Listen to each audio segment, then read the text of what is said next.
just days before the Hard Justice pay-per-view, Dusty Rhodes was removed as booker from TNA. Rhodes officially resigned on May 10th when he showed up for a booking meeting in Nashville, saw Jeremy Borash, Bill Banks and Scott D'Amore there, and was told by Dixie Carter they were going to book by committee from this point forward. Yo, shout out to Dixie for, like, being like, nah, we're doing this shit now. Yeah, and, like, the weird thing is, a lot of it was, like, second-guessing of AJ? Interesting. Like, one of the things, they were like, we do want to get the belt off Jarrett. Everybody agrees about that, except Jarrett. And then the question was like, okay, who's going to win the belt? And Dusty's like, oh, it's AJ. We told the story, we built it up, he's winning the belt at Hard Justice. And then there was like, is it AJ?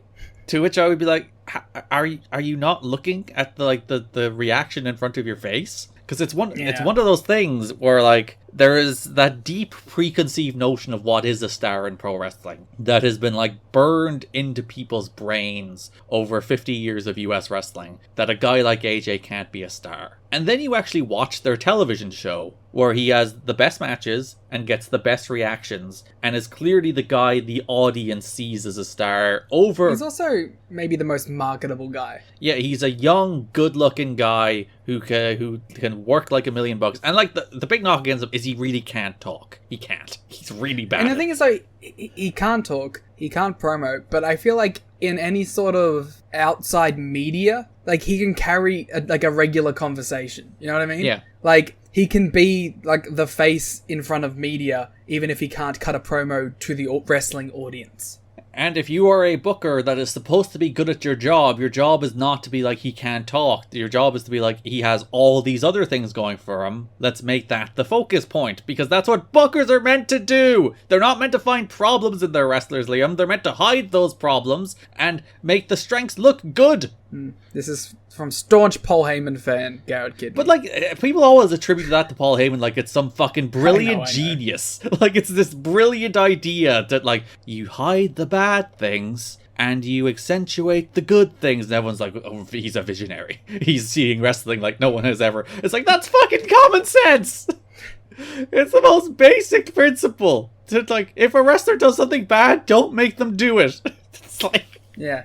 What are we doing? Why is this industry so stupid? Why are we looking at AJ Styles and looking at the things that are wrong with him, instead of looking at the fact that he's like the only guy in this company that gets a real honest to goodness emotional reaction out of that audience? Yeah. I'm guessing that these problems that they view with AJ lead to some of the things that come up in the next few months. Ultimately, why his title reign doesn't end up being very long. Yeah. So, like, he gets it and he gets the moment, but they quickly fall back on their misgivings with AJ Styles as world champion. I will say, at least the man they chose to beat him is, like, the most interesting choice. He may be a year past that choice, but he's still there, and we can give it a shot. And you've been hooting and hollering at his pay-per-view matches for 2 months now, so you know what? It's going well for Raven. Yeah, I think the problem with Raven is that he should have been a face beating Jeff Jarrett for this title heading into TV, but, you know, we can't wallow in it forever, I guess. Or we can, it's a TNA show. I think that's kind of the point. Yeah, we're meant to sit here and think about how Jarrett held that belt for 11 months and defended it against everybody, but did not come near defending it against Raven. If we are not... In 40 episodes, if we aren't still crying about Monty Brown, I want people to call us out. And, like, the other guy we can cry about is Raven, because he should have beaten Jarrett for the belt in 2003, in the biggest match in company history, and then that's a match they never ran back. They had Jeff Jarrett as a heel champion for 11 months and never once thought, what about him? What about Raven? They barely even have Raven on TV. Yeah. Like, he always shows up for the pay-per-views, and they clearly see him as a big enough guy that he needs to be on the pay-per-views. But it feels like they just side-eye him when it comes to TV. Which is weird, because the TV isn't very good. Maybe, and I do think part of it is, like, they don't want to book the expensive acts on TV right now, because they have no money. Which is why the TV ultimately ends up being full of, like, the exhibition guys for the most part, and none of the stars for the most part. And Buck Quartermain. And Buck Quartermain, the true star of TNA in 2005 so far. But I do think it's like, alright, these guys are expensive. We can at least justify the cost when people are paying us $35 or whatever it is on pay-per-view. Whereas on TV, the marginal revenue being brought in from these guys that being on TV is negligible, if not nothing. So that's the reason we're fine putting them on pay-per-view, but we're not so much hot and putting them on TV right now. But also, then, how do you have real stars? So Rhodes went to that meeting and they were told they were putting together the pay-per-view and the subsequent TVs. Rhodes were like, decisions have been done for all that. They went to talk about what to do with the NWA title. Rhodes said there was nothing to discuss, that AJ Styles was going over for the championship at Hard Justice. Carter said they needed to debate the pros and cons of Styles as champion and rethink that decision, which I just think is madness when you look at your product. How do you, like, this is off the back of the Lockdown main event where, like, the dude had a fucking killer match with Abyss and seemed like a huge star, and then you're like, is he the guy? I would love to sneak into Dixie Carter's 2005 mind and just see where her trepidation is.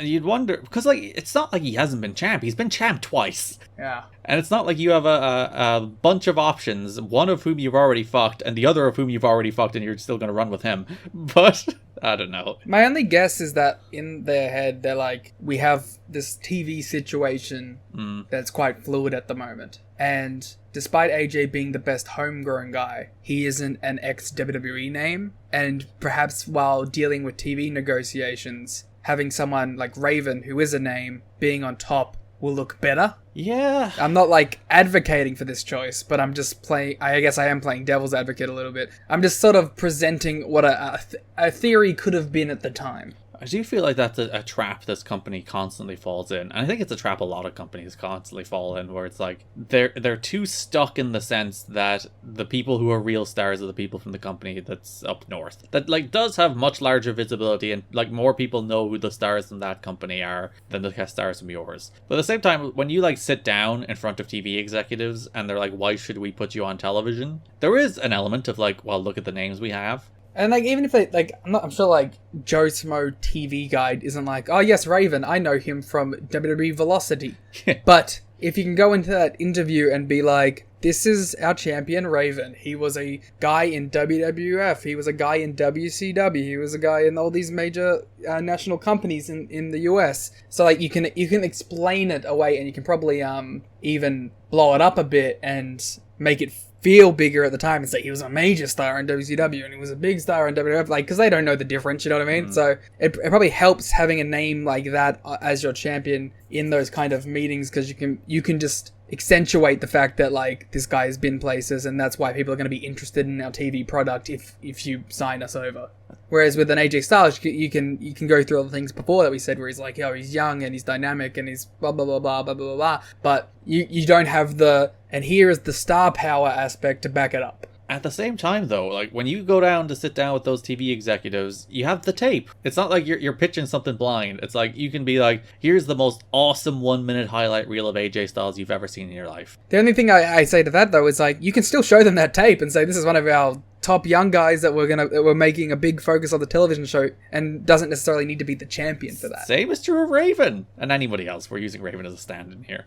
Because Raven was really the only other option. Yeah, at the moment everyone else is gone. Like, DDP and Nash are out, so... Yeah.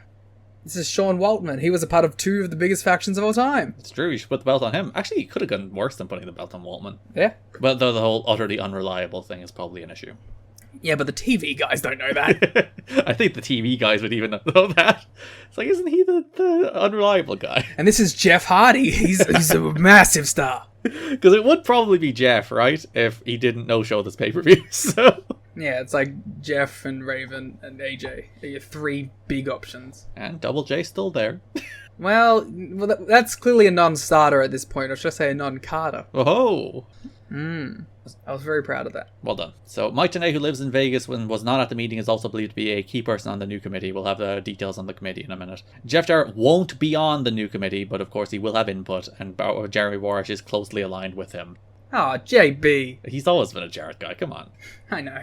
It said that all major creative decisions will have to be approved by an executive committee, which will likely be Dixie and the new TNA CEO, Frank Dickerson. Ha! As noted here, Rhodes' days have been numbered as booker for a variety of issues, and in the company's plans for a new committee, he wasn't part of it. But was Terry Funk on the committee? Yeah, but only in name. It is interesting that they're not like, and I think part of it is they probably know Dusty probably can't play with others very well at this stage, especially when being ousted as head booker. But yeah, the plan is for Rhodes, who is under contract, to remain as a television character doing the director of authority role with the same salary and perhaps wrestling again. With the makeup of the new committee, it's doubtful that would happen except on rare occasions. We don't have to do the remember when for Dusty yet. He is on the TV building to Slammiversary, but he is done after that. Remember when D's nuts? Oh, don't waste the best material. Sorry, I'm not gonna blow the high spots. Rhodes had few allies early, as Jerry Jarrett, who originally backed him, had changed sides because Rhodes at first booked with little input from anybody and then wanted Jeff to lose the title. So you put Dusty in charge and Dusty's like, I'm gonna do my thing, daddy. And then he's like, he's doing his thing, daddy. What's going on here? I'm like, Jeff is literally like, he's doing his thing, daddy. Yeah. And he does want to lose to Jeff, so they turned on him. And then he didn't have enough allies to survive then, so he's out. Should we do a remember when for the Dusty Rhodes booking run? I guess we should, in that I think we did large amounts of it in the last episode, but he had some good pay-per-views at the start, with some of the best matches in company history, in fairness to him, which probably had very little to do with him, I think is ultimately what it comes down to.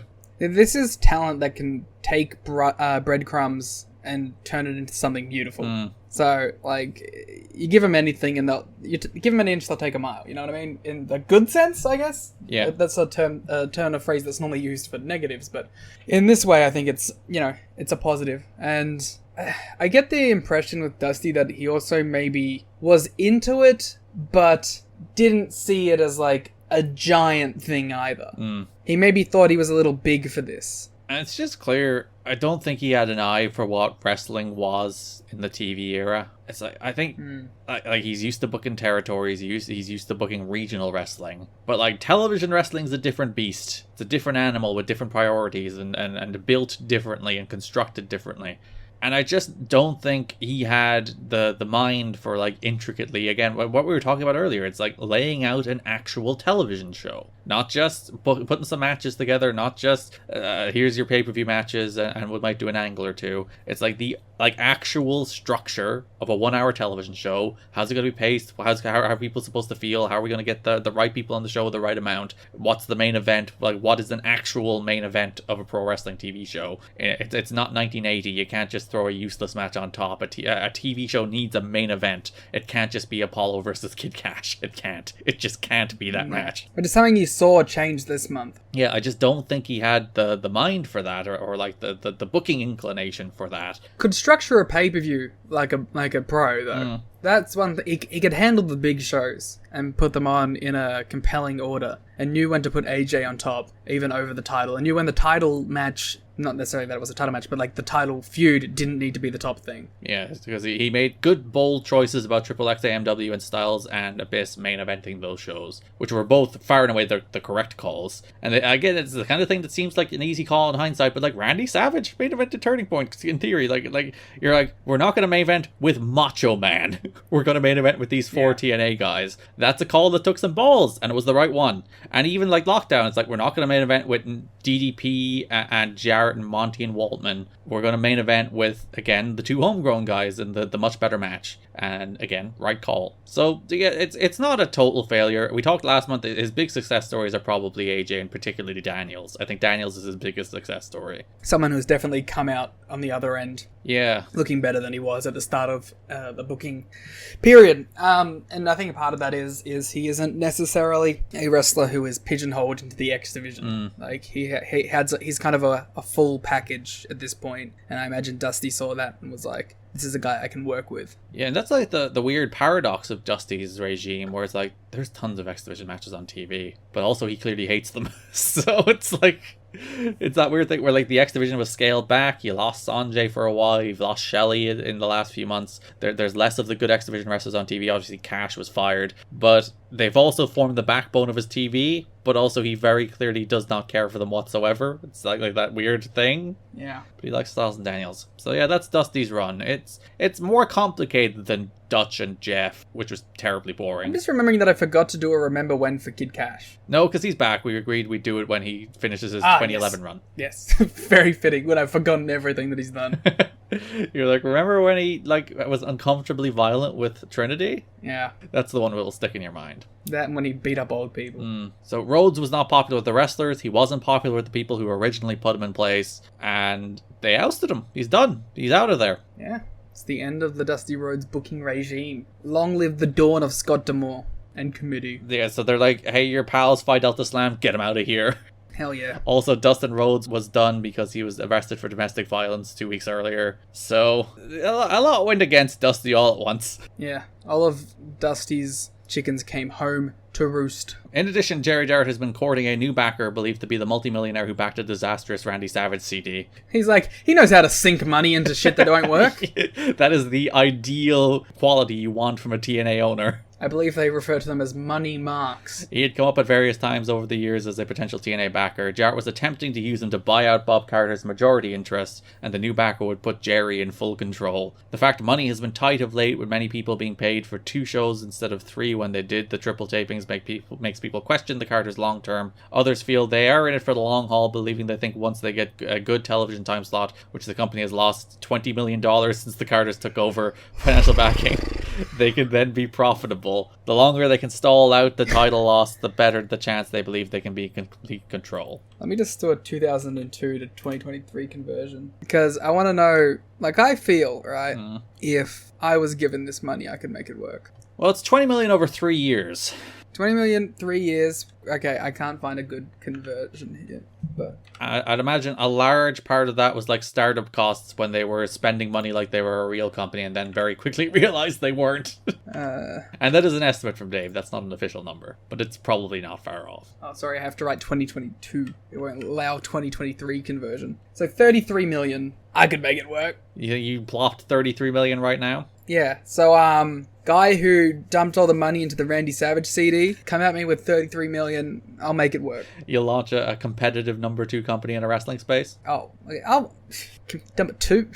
Do you think you actually could have in 2002? 2002. I think I would have, listen, I don't want to say I would have done better, but I think I would have had, well, I was also 5, but I think I would have had with 2023 Liam getting transported back, I would have had a simpler approach where it would have been TV. It would have been filmed from one area. What network are you going on? Whatever it takes me, baby.